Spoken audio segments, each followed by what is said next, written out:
Köszöntöm kedves nézőinket, ez itt a Pécsi Kör.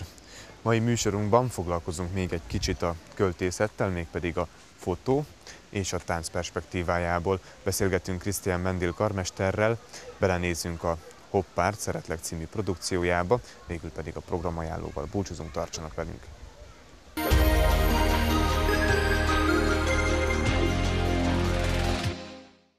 A Hajnóci Kollégium galériáján a Költészet Napja alkalmából ismét vers-illusztrációs fotók kerültek a falakra. A 7 kiállítóból 2-vel beszélgettünk.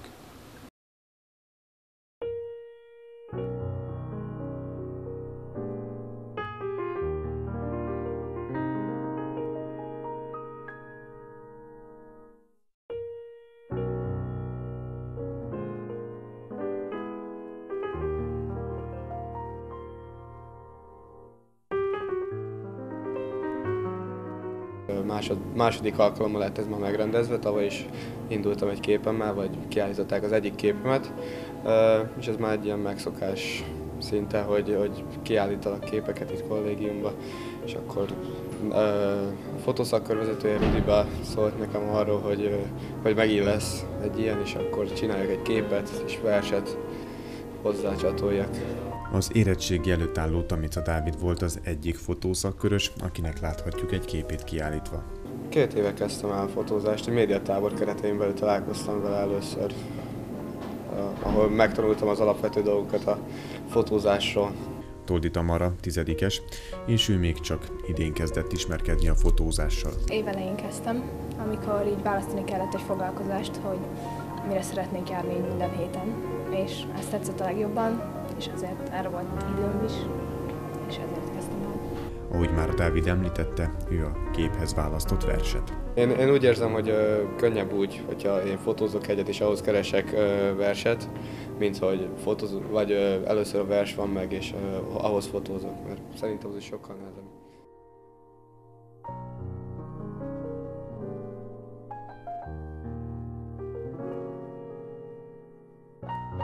Szeretem a kihívásokat, de nem ilyen téren.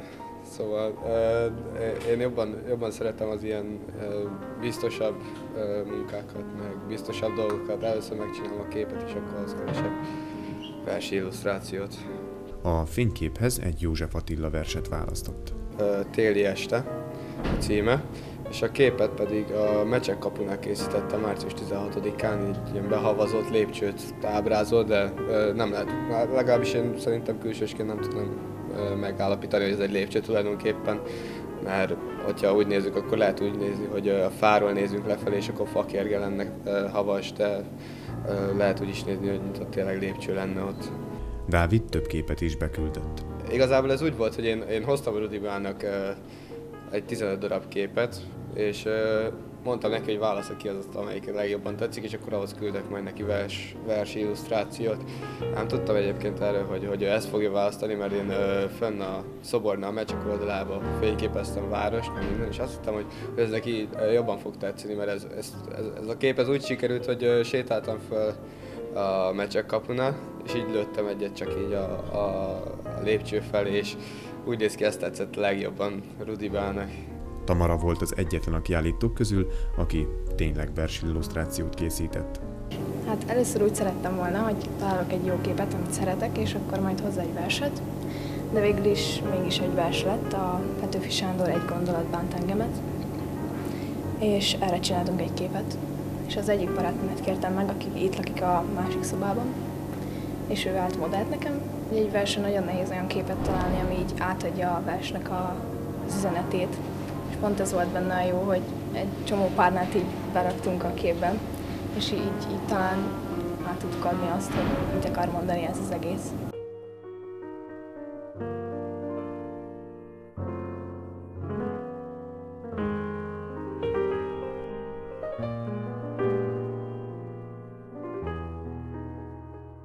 Így igazából, ahogy nézem a képeket és a verseket, meg amiket hozzáírtak a többiek, azok is így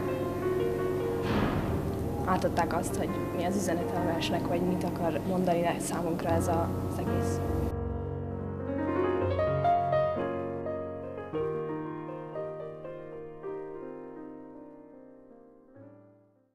Maradunk még egy kicsit a költészetnél. A Pécsi Kortárs Táncműhely itt a Tettyei Méztufa barlangban egy újabb versekéklete performanszot mutatott be. A hidakat, melyekben más hidak feszülnek, hogy átömölhessenek rajtuk fényszekerek és tejfehér lovak, a lépcsőket, vízhangokat, az űr megsozzarozódott kapuit, és kitárulnak a kapuk. A kapuk kitárulnak a bíborcsőrök, változik minden, fuval a zokog, kitárulnak a levetett szárnyak, fölsuhannak az égbe, fúga lesz belőlük. Tornyok remegnek, áramló fűsző vízből és fényből zenét. Nem először tartott a Pécsi Kortárs Táncműhely performanszot a Tettyei Méztufa barlangban. Nagyon izgalmas terei vannak. Egyébként régebben már volt itt pár performance-ünk, előadásunk, és azt gondolom, hogy pont ehhez, hogy költészet napja, ehhez nagyon megfelelő és nagyon hívogató volt ez a tér. Mindig izgalmas szerintem itt dolgozni, meg itt lenni, és van egyfajta vándorló előadás mindig itt a barlangban, tehát hogy nem egy helyen zajlik, hanem hogy maga a néző is közben vándorolhat, és újabb helyszíneket fedezhet fel, miközben felfedezi nyilván azt is, amiről az előadás szól. Keményen ennyi, vándor a vidék, halkul a hó, megáll az elmenő, lehellete a lobbant keszkenő. Hol is vagyok, egy szalmaszál nagyon, helyezkedik a csontozott utam. Kis fáradt nemzet, izgágán zúzog, zúzódik, zizzer, izzad és buzog. A táncosok maguk választottak az előadáshoz szívükhöz közel álló verseket. Még a próbateremben elindult egy improvizáció, tehát hogy a vers által sugalt gondolatokra, hangulatra táncban improvizáltak, és tulajdonképpen így nem, a költőknek nem volt közük egymáshoz, viszont a versnek meg a táncnak nagyon. Olyan szempontból, hogy ugyan a költők szavakat használnak a gondolatok, érzések megfogalmazásához, de ezeket a szavakat úgy rakják egymás mellé, hogy mégis olyan szférát érintenek, ami egyébként hétköznapi beszéddel nem fejezhető ki. A tánc az ugyanígy működik. Tehát, hogy olyan gondolatok, érzések kifejezésére szolgál, amit szavakban nem tudunk elmondani. Tehát, hogy alapvetően ez a két ág közötti nagy összekötő erő.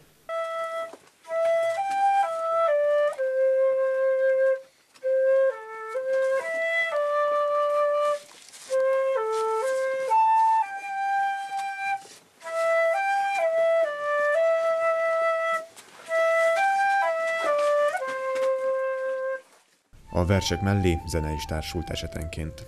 Volt, ahol csak a verset mondta valaki, és a versre történt a tánc, a mozgás.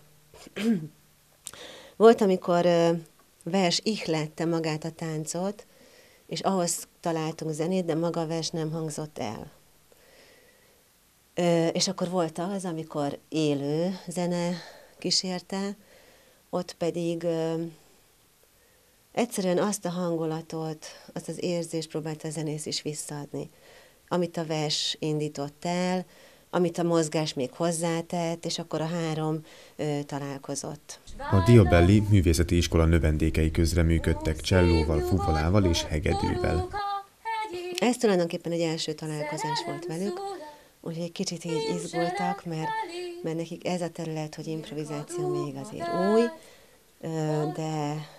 de nagyon úgy láttam, hogy élvezték, és azért hamar beletaláltak, hogy akkor itt tulajdonképpen miről is van szó.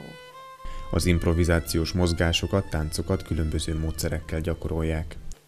Sokszor csak olyan feladatot csinálunk, hogy keresünk egy tárgyat, a tárgyat először így körbejárjuk, megpróbáljuk megfogalmazni önmagunkban a lényegét. Hogy egyrészt formai lényegét, másrészt tartalmi lényegét, és akkor ezeket a lényegi szempontokat átformáljuk a tánc nyelvére.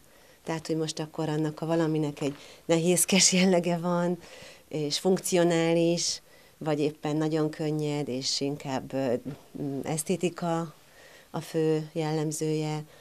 És akkor ezt mindenre így mind megtaláljuk a testünkben rejlő mozdulatokat.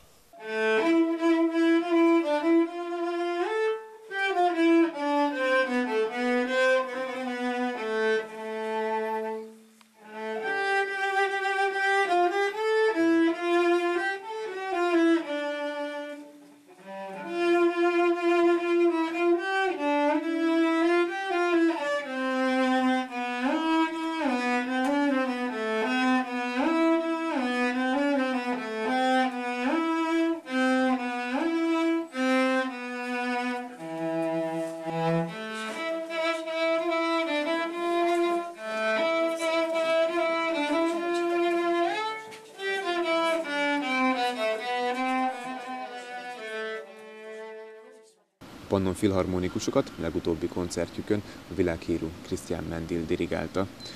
Mi a főpróbán jártunk, és ott láthattuk a mestert munka közben.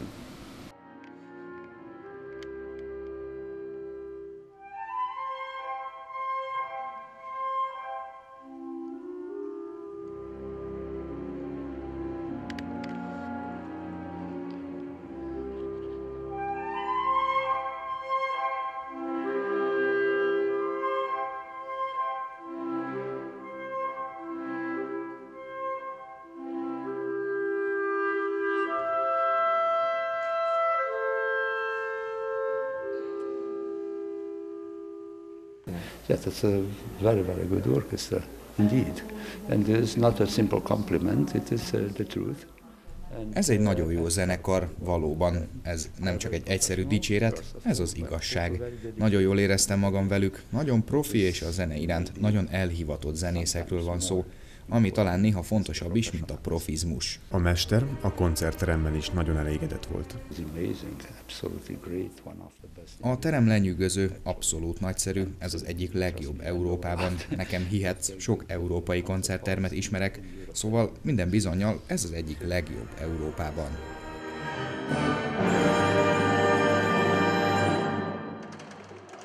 Christian Mendil bejárta már a félvilágot, és koncerteket vezényelt a leghíresebb termekben a legjobb zenekaroknak. Azt is megtudtuk tőle, hogy melyek voltak számára a legemlékezetesebbek. Some good experiences with good orchestras, of course, and sometimes I've had also good concerts sometimes. But what can I say? Jó tapasztalatokat szereztem a különböző zenekaroknál, néha voltak jó koncertjeim, de mit is mondhatnék, Münchenben a München filharmonikusokkal, továbbá nagyon speciális volt a Halle Orchestránál töltött idő, otthon éreztem magam velük, mert több mint 15 évig dolgoztunk együtt, és 50 vagy 60 különböző programot eljátszottunk. 50-60 programs, different programs, who knows.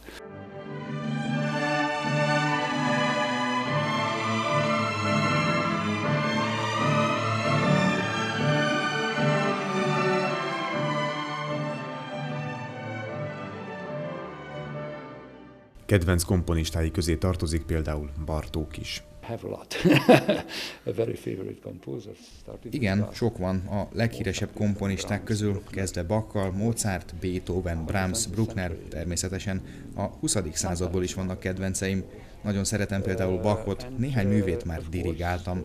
Nem tudom, hogy minden művét, mert nagyon sokat írt, de a nagy részét igen. Például nagyon örülnék, ha néha bemutathatnék, illetve nem bemutatni, hanem előadni egy darabját, amit Magyarországon nagyon ritkán játszanak. Ez a harmadik opus első szvittje. Ezt nem hallani koncerteken, pedig egy nagyon izgalmas darab az ő fiatal korszakából.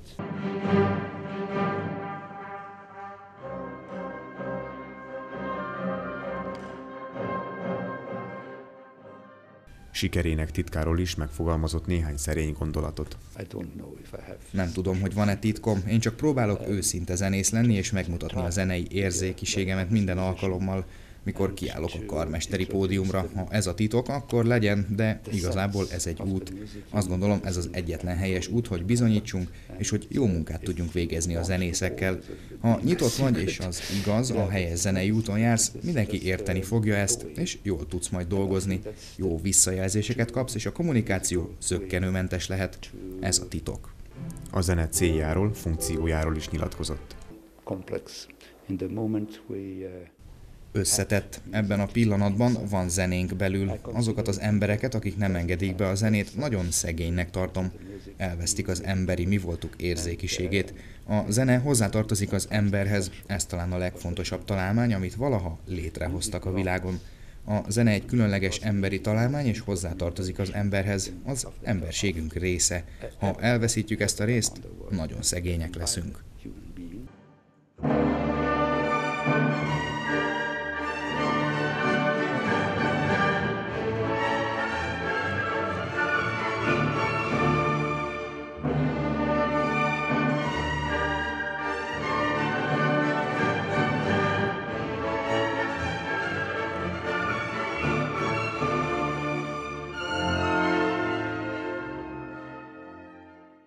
A Zsolnay negyedben, az E78-ban adták elő Belsőczy Réka harmadik, úgymond dokumentum darabját. Teniszeztem versenyszerűen, és kijött a teniszpályára, én előtte nem ismertem, valaki kihozta és bemutatta, és azt mondta nekem 2 hét után, hogy nekem te leszel a feleségem. Én meg kiröhögtem, hogy nem hiszem el, és hát aztán én ugye hozzámentem 2 év múlva. Amikor ilyen dokumentum előadást csinálok, akkor általában megvan a téma, hogy miről szeretnék beszélni. Ez ebben az esetben a szerelem volt, meg a kapcsolatok. Tulajdonképpen a szerelem keletkezése, tehát a szerelem születése, mert ezt azt gondoltam, és hát ezt tudom, hogy így is van, hogy arra mindannyian nagyon élesen emlékezünk, részletesen, hogy az hogy történik. És ez annyira csodálatos, hogy amikor erről mesél valaki, akkor évekre visszamenőleg is mennyire pontosan emlékszik, és hogy amikor meséli, akkor benne is, meg akinek meséli, abban is fölidéződik ez az érzés, vagy ennek az izgalma. Igazából én egy nagyon rossz időszakomat éltem, akkor magánéletileg, és igazából arról akartam előadást csinálni, hogy ez egy mennyire lehetetlen dolog, ez a szerelem, vagy ez a kapcsolatok, tehát a férfi-nő kapcsolat egyáltalán. És akkor elkezdtem beszélni, és akkor ezt akartam ilyen zenékkel, tehát azt akartam, hogy legyenek hétköznapi az én történeteim, vagy a mi történeteink, és ezt ütköztetni nagy szerelmes számokkal, tehát amikben az ideák vannak, meg a filmek világa. Tehát ez volt a kiindulás, és akkor elkezdtem beszélgetni körülöttem levő emberekkel, és akkor ők meséltek. Nagyon különböző korosztályokat talált meg a történeteikkel. A fiataltól, a 20 évestől az 50 évesig. Mindenfajta korosztály, tehát búvárkodás közben megkérdeztem, akik a hajón voltak, tehát ahova mentem, a szaunában, tehát mindenhol, ahol akinek kedve volt erről beszélni, tehát nagyon sok-sokfajta emberrel, és akkor ezt diktafonra rögzítettem, és ezek lettek aztán legépelve és meghúzva.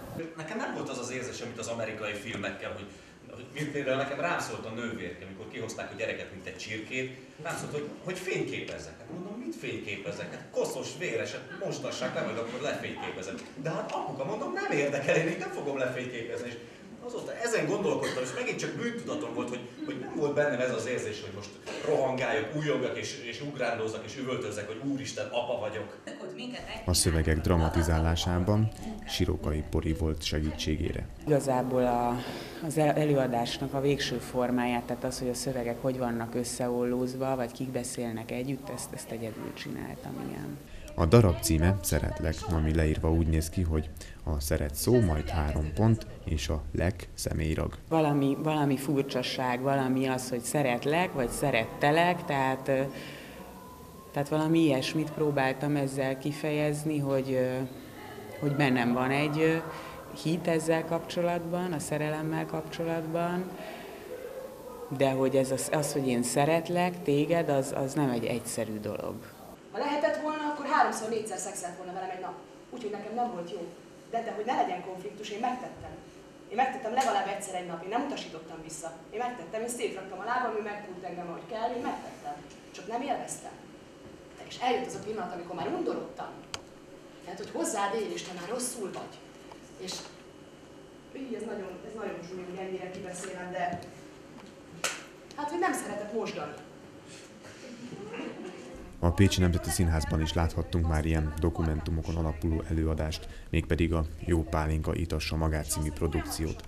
Akkor annak kapcsán az alkotók meséltek róla, hogy nem könnyű egy ilyen jellegű előadást színre vinni. A dokumentumokból színházat csinálni nem olyan egyszerű. Tehát, hogy iszonyú sok időt elvesz az, amíg az ember rájön, hogy mennyi szöveget lehet egybe kibírni, mikor kell, hogy valaki beleszóljon. Tehát ezt nem lehet asztalnál kitalálni, úgyhogy jó nehéz próbafolyamat volt, de a zenekarnál pedig a Matkó Tamás meg a Kákonyi Árpi volt a vezető, és akkor ők meg a színészekkel együtt csinálták a táncokat, és a Király Béla csinálta, vagy a zenéket, és a Király Béla csinálta a táncokat, meg a mozgásokat, tehát párhuzamosan folyt az, hogy én órákon keresztül rakosgattam a szöveget, éjjel-nappal, és akkor ezt mindig azt próbáltuk.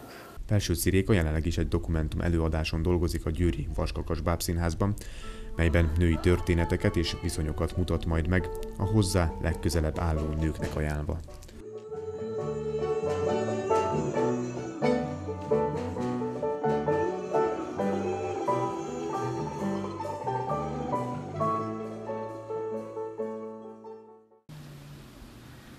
Most pedig lássuk, hogy hova érdemes ellátogatnunk a jövő héten. Kezdjük a képzőművészetekkel. Új kiállítást nézhetünk meg a Republic Galériában. 100 kép mutatja be Uránvárost a tárlaton. Továbbá a Művészeti Kar Zeneművészeti Intézetének földszintjén kerül kiállításra egy mini múzeum. A Magyarország Múzeum Le Szeket Jogotából 14 holland művész hozza el műveinek kicsinyített mását. A megnyitó után 6 órakor pedig egy pecsakúcsaest, azaz egy vetített előadás lesz a kerámia tanszéken. Ezzel egy időben egy stand-up előadás is lesz az E78-ban. Kis Ádám és Janklovics Péter fognak nevettetni minket. 2 könyvbemutató is lesz a héten. A Művészetek Házában 18-án este 6-tól Krasznahorkai Lászlóval, legújabb Megy a világ kötete kapcsán Ágoston Zoltán, a jelenkor főszerkesztője beszélget majd. A Kodály Központban pedig 20-án délután fél 6-kor a Pannon Filharmonikusok egyik hegedű művészének, Gyermán Júliának ismerhetjük meg első verses kötetét. Folytassuk továbbá a zenei programokkal a Kodályból. 18-án lesz Abba Tánó, a fiatal ugandai énekesnő koncertje, 21-én Rómeós Júlia előadás, 22-én pedig a Balanescu Quartet 25 éves jubileumi koncertjét hallgathatjuk. Visszatérve a Művészetek Házába, itt is lesz néhány komoly zenei koncert. Az ANK Művészeti Iskola magánének szakos tanulói jótékonysági koncertet adnak egy Bössendorfer zongora megmentéséért, valamint 24-én egy olasz duó Chiara Pavan és Eugenia Canale fuvola és zongoraestjét hallhatjuk. Szintén 20-án folytatódik a gitárkoncert sorozat az Apostolos teremben. Ezen az estén pedig Seres Borbála fog nekünk muzsikálni. Ugyanebben az időben az E78-ban lesz az Agócsi László Zeneiskola jótékonysági hangversenye a nehéz sorsú gyerekek megsegítésére. 19-én este 7-től az Ártér kávézóban görög táncház lesz, 20-án este pedig ismét stand-up és freeride-est. Továbbá 22-én este 7-kor a Projekt Akusztik és a Junkie Jack Flash, majd este 9-től Babarci Bulcsú és Eper fognak közösen zenélni. Az Estcaféban ezen a héten is lesznek jó koncertek. 18-án Korai Öröm lemezbemutató koncert lesz, majd Space Inhalers előben party.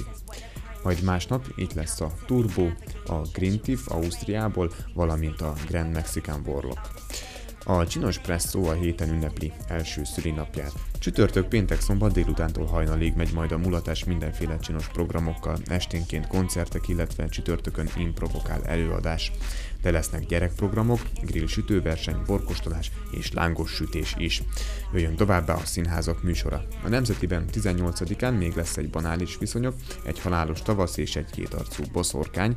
majd 19-én és 20-án, illetve 21-én a Cseresznyés kertet játsszák a nagy színpadon, a Kamarán pedig szombaton és vasárnap a Proton Színház vendégjátékát, a Szégyent nézhetjük meg. Továbbá 24-én egy dzsungelkönyve és egy Black Comedy lesz műsoron. A Bóbitában 18-án délelőtt a Bűbájos lakatot, délután pedig az Árgyilus királyfit nézhetjük meg, 20-án pedig a Szivárvány hintát és a Hamupipőt.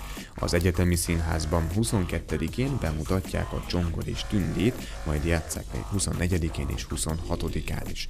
Végül pedig lássuk, milyen új filmek kerülnek a mozikba.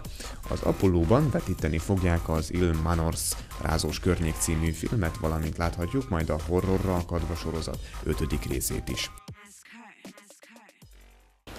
Ennyi fért bele mai műsorunkba, köszönöm a figyelmüket, tartsanak velünk a jövő héten is, addig is szép napokat!